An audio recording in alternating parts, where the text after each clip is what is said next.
আমরা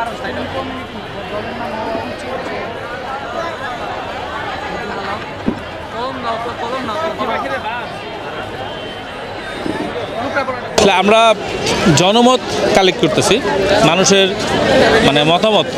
আমরা তো আপনারা জানেন যে জাতীয় নাগরিক কমিটি এবং বৈষম্যবিরোধী ছাত্র আন্দোলনের পক্ষ থেকে আমরা একটা নতুন রাজনৈতিক দল খুব শীঘ্রই আমরা ফর্ম করতে যাচ্ছি। তো এটার পূর্বে আমরা চাচ্ছি যে এই বাংলাদেশের মানুষ তাদের আকাঙ্ক্ষা কি,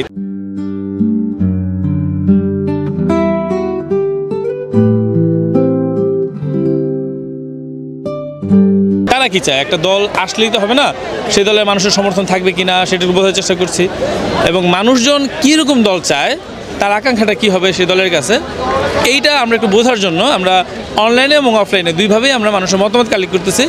তো তার অংশ হিসেবে এই ক্যাম্পেইনে আমরা আমাদের ফর্ম যেটা দিছি আমরা মানুষের মতামত নেওয়ার জন্য, এই ফর্মটা আমরা মানুষের কাছে পৌঁছে যাচ্ছি, ক্যাম্পেইন করতেছি, মানুষের কাছে বলতেছি এবং তাদের মতামতগুলো আমরা গ্রহণ করতেছি। কর্মসূচি আমাদের যে পর্যন্ত ফর্ম আমাদের কাছে আছে সেই পর্যন্ত আমাদের এই কর্মসূচি চলবে, এবং আমাদের অনলাইনেও এটা দেওয়া আছে, ওখানেও চাইলে করতে পারবে। আর মানুষ দেখতেছি সবাই এটার ভিতরে উৎসাহিত হচ্ছে, নতুন একটি দল আসবে, সবাই এটার জন্য খুশি। তারা অনেক বছর ধরে যাবত দেখা যাচ্ছে তারা দুইটি রাজনৈতিক দলকেই ভালোভাবে দেখা যায়, এছাড়া কোনো দল এখনও ওরকমভাবে কোনো চান্স করতে পারে নাই। তা আমরা এবার আমাদের নতুন দলটা আনতে চাচ্ছি। জনগণ যদি আমাদের পাশে থাকে তাহলে অবশ্যই আমরা এই দলটাকে নিয়ে আমরা গঠন করব।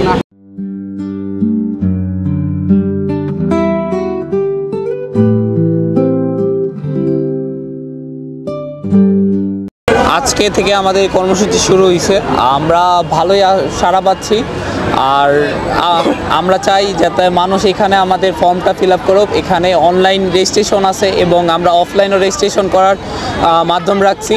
আমরা চাচ্ছি যাতে আপনারা আইসা আমাদের এই ফর্মগুলো ফিল আপ করেন।